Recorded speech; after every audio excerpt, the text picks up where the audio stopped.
Good morning, Earth scientists. Welcome back.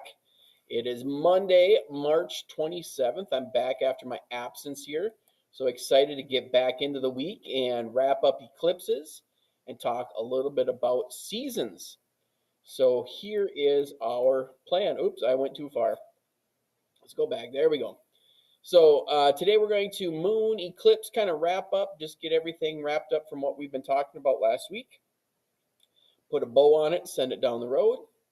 Then on Tuesday, we're going to intro Earth seasons. Wednesday, seasons vocabulary in a foldable. Thursday will be a seasons cut paste. Friday, we'll wrap up seasons, and then we have a homework check.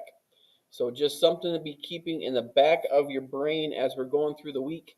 Lesson 3.1 and complete the lesson review on page 149. That will be due on Friday. All right, so do now question. Describe the position of the Earth, Moon, and Sun during a solar eclipse. Solar Sun, so the Sun is being blocked in a solar eclipse. Lunar, Moon is blocked in a lunar eclipse.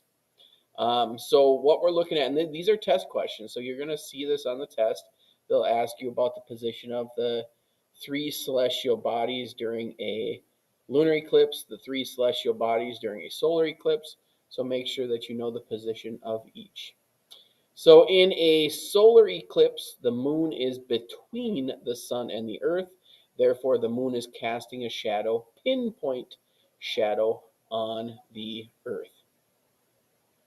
All right, we'll do a little recap on our mini books, talk about those a little bit.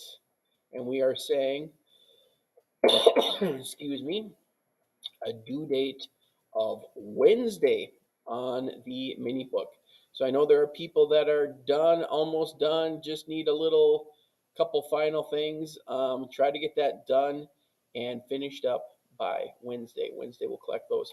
Want to really get that all wrapped up before we leave on spring break because next week we are not here. We're on spring break. So wanting to get all these loose ends tied up before we head out for the break. All right, the lesson that we're going to take a look at today, just a quick reminder, as we talk about it, doesn't hurt to go through these lesson review expectations.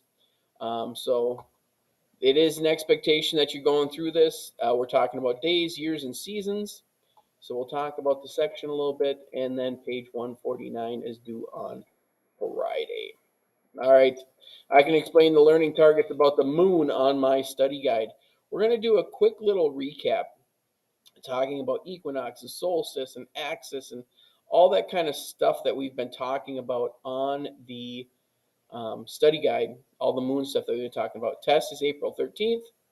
So looking at moon, satellite, solar eclipse, lunar eclipse, moon phases, and everything else, you should be able to complete that section. You should be able to fill in the moon phases and complete that section, draw what they look like, and label them as well. And then what we're going to do is we're going to get some work time. I have a 12-minute video, and as it says here, it says you can finish the moon parts on your study guide, or you can watch this. Either way, you can do a working 12 minutes. You can do a enjoy the video for 12 minutes. Either way, but the idea is what would happen if the moon just poof gone and disappeared. All right, that is our plan for the day. Wrap kind of things up, put a bow on it. You can be working on your lesson review. You could be working on the moon's portion of your study guide. And we will see you back for seasons tomorrow. Take care.